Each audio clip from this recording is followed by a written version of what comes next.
नमस्कार मित्रांनो, ठरलं तर मग मालिकेच्या आजच्या भागात म्हणजेच 17 फेब्रुवारीच्या भागात आपण पाहणार आहोत की आता अर्जुन व सायली हे घरी आलेले असतात. ते जसेच अन्नपूर्णा निवासमध्ये येतात त्यांना दारातच त्या सगळ्या जुन्या गोष्टी आठवू लागतात. त्यांचं झालेलं कॉन्ट्रॅक्ट मॅरेज आठवू लागतं. त्यांना खूपच दडपण आलेलं असतं. तेव्हा अर्जुन मात्र सायलीचा हात हातात घेतो व तिला धीर देतो व दोघेही आत घरात जात असतात. सायलीला सर्व जुन्या गोष्टी आठवू लागतात की कसे त्यांच्या कॉन्ट्रॅक्ट मॅरेजबद्दल घरातल्यांना समजले होते. आता अर्जुन व सायलीला बघून सगळेच खूप चिडलेले असतात. तेव्हा अर्जुन सायलीला म्हणतो, चला मिसेस सायली, आपल्या घरात जाऊया. त्यावर अन्नपूर्णा आजी म्हणतात, आपल्या घरात या घरातल्या माणसांची मनं दुखावताना तुला काही वाटलं नाही आणि आता तुझं घर असं म्हणतोयस, असं ती रागातच म्हणते. तेव्हा अस्मिता ही टोमण्यातच अर्जुनला म्हणते, याला वाटतंय आम्ही याच्या स्वागतासाठी दारात उभे आहोत. आता माप वगैरे ठेवायचं आहे का हिच्यासाठी, असं ती म्हणते. तेव्हा अर्जुन म्हणतो, हो तसंच करायचं असतं, आज जा व माप घेऊन ये. तेव्हा कल्पना म्हणते, अर्जुन ही भलेही तुझी बायको असली तरीही आम्ही हिला आमची सून मानत नाही. तर इथे दुसरीकडे महिपतच्या घरी सगळेच खूप चिडलेले असतात. साक्षी प्रियावर खूप चिडलेली असते व ती म्हणत असते, हातातोंडाशी आलेला घास गेला. या प्रियाला एक गोष्ट नीट करायला येत नाही. तिथे नागराजसुद्धा आलेला असतो. तो साक्षी व महिपतला प्रियाबद्दल सांगत असतो की लग्न मंडपात ती खूपच बिखरलेली, घाबरलेली होती. सायली येईल याची तिला भीती वाटत होती. तर तिला मी समजावलं होतं, धमकावलंही होतं की काही माती खाऊ नकोस. शेवटी खाल्लीच माती तिने. त्यावर महिपत खूप चिडलेला असतो. तो म्हणतो, तो अर्जुन आता सायलीच्या खिशात गेला. आता पुन्हा दोघं मिळून त्या आश्रम केसच्या मागे लागणार. तर इथे दुसरीकडे प्रताप म्हणतात की आम्हाला हे लग्न मान्य नाही. सायलीला इथून जायला सांग व सायलीला इथे प्रवेश मिळणार नाही आणि हा निर्णय आम्ही सर्वांनी मिळून घेतलेला आहे. तेव्हा यावर अर्जुन म्हणतो, okay fine, as you wish, असं म्हणत तो सायलीला म्हणतो, चला मिसेस सायली, आपण जाऊया. तेव्हा सायली त्याला थांबवते व म्हणते, कुठे जाताय? त्यांचा राग गेला की घेतील ते आपल्याला घरी. तरीही अर्जुन तिचं काही ऐकत नाही व बॅग घेऊन तिचा हात धरून तेथून निघू लागतो. तेव्हा पुन्हा सायली त्याला थांबवते. ती त्याला समजावत असते की आत्ता आपण निघून गेलो तर पुन्हा आपली माणसं दुखावतील. तेव्हा अर्जुन म्हणतो, मी यांचा राग शांत होईपर्यंत इथे थांबू शकत नाही, आपण निघूया. तेव्हा सायली म्हणते, कुठे जाणार आहोत आपण? तेव्हा अर्जुन म्हणतो, हे एकच घर नाही आहे, आपण हायवेजवळसुद्धा आपलं एक घर आहे व अजूनही आहे. तिथे जाऊन आपण आपला संसार पुन्हा सुरू करूया. त्यावर सायली म्हणते, असं 4 भिंतींनी घर होत नसतं हो, त्यासाठी जीवाभावाची माणसंही लागतात आणि ती इथे आहेत.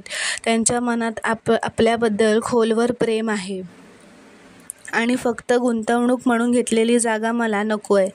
मला आपलं कुटुंब हवं आहे. तेव्हा प्रताप खूपच रागात एक बॅग घेऊन येतो व अर्जुनला देत म्हणतो की हे तुमचं गरजेपुरतं सामान आहे, हे घ्या व जिथे जायचं आहे तिथे निघून जा.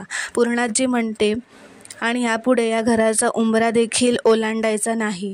तर दुसरीकडे महिपतच्या घरी साक्षी खूपच घाबरलेली असते. ती म्हणते, ॲडव्होकेट जोशींनी संपूर्ण केस माझ्या बाजूने वळवली होती. मधुभाऊ जेलमध्ये गेले असते. आता काहीच होऊ शकत नाही. ही प्रिया इतकी निरुपयोगी कशी काय असू शकते? तेव्हा नागराज त्यांना म्हणतो, साक्षी तू आता जेलमध्ये जायची तयारी करूनच ठेव, कारण सायली व अर्जुन एकत्र आले म्हणजे ही केस बरोबर स्वतःच्या पाटलाच्या बाजूने वळवून घेतील. तर इथे दुसरीकडे अश्विन प्रतापला म्हणत असतो की डॅड, तुम्ही व पूर्णाजी घरात चला, इथे अजून तमाशा नको, असं म्हणत सगळे घरात जातात व दार लावून घेतात. आता अर्जुनही सायलीला म्हणतो, चला आता तरी आपण जाऊया इथून. तेव्हा सायली म्हणते, आपण कुठेही जायचं नाही, इथेच आपला संसार थाटायचा. तेव्हा अर्जुन विचारतो, इथे कुठे, गार्डनमध्ये? तेव्हा सायली म्हणते, हो, जिथे माझी माणसं तिथेच माझा संसार, असं म्हणत ते दोघेही हसू लागतात. तर इथे दुसरीकडे महिपत साक्षीला प्रियाला फोन लावायला सांगत असतो आणि प्रिया मात्र साक्षीचा फोन येताच खूपच घाबरलेली असते. ती म्हणते, मेले मी आता. महिपत आणि साक्षी काय मला सोडणार नाहीत. त्यांच्यापासून कशी वाचू? तेव्हा महिपत प्रियाला खूपच टोमणे मारत बोलत असतो की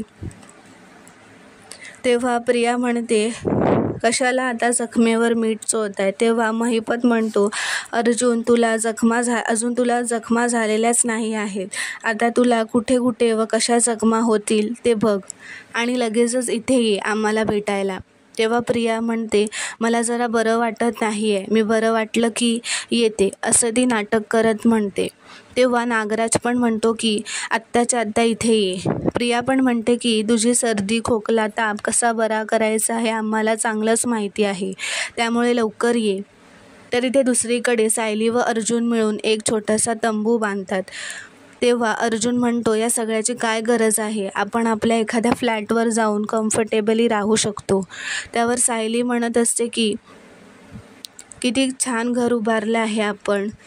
त्यावर अर्जुनही तिला आता साथ देतो. दोघेही एकमेकांसोबत खूप आनंदाने बोलत असतात. तेवढ्यात अस्मिता दारात येते व बघते की सायली आणि अर्जुनने तंबू बांधलेला असतो.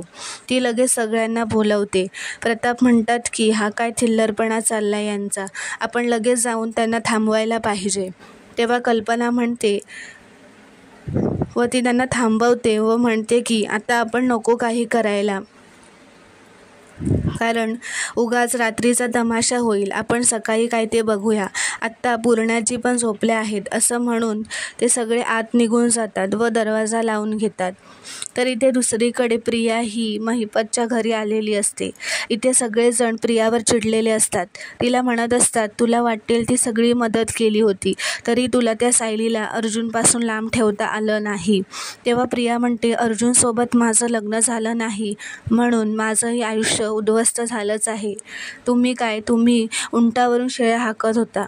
खरे कष्ट तर मीच घेतले होते. तेव्हा तिघांनाही खूप राग येतो प्रियाचा. साक्षी म्हणते, काय चीज झालं तुझ्या या कष्टाचं? तू किती बेअक्कल आहेस हेच कळलं यावरून.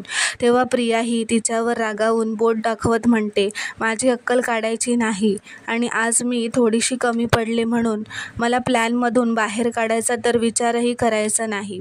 तुम्हाला सगळ्यांना मी एका क्षणात असं रस्त्यावर आणू शकते. माझ्याकडे कुठलं हत्यार आहे हे तुम्हाला माहीत नाही. तेव्हा महिपत म्हणतो, कुठलं असं हत्यार आहे तुझ्याकडे, दाखव. तेव्हाही तिच्या फोनमधून एक व्हिडिओ काढते. त्यात तिने स्वतःचा व्हिडिओ रेकॉर्ड केलेला असतो, ज्यात ती सांगत असते की मला हे सगळं महिपत शिकरेंनी करायला लावलं आहे व यात नागराज काकासुद्धा सामील आहेत. तेव्हा नागराज व साक्षी महिपत तिच्या या व्हिडिओवर हसू लागतात.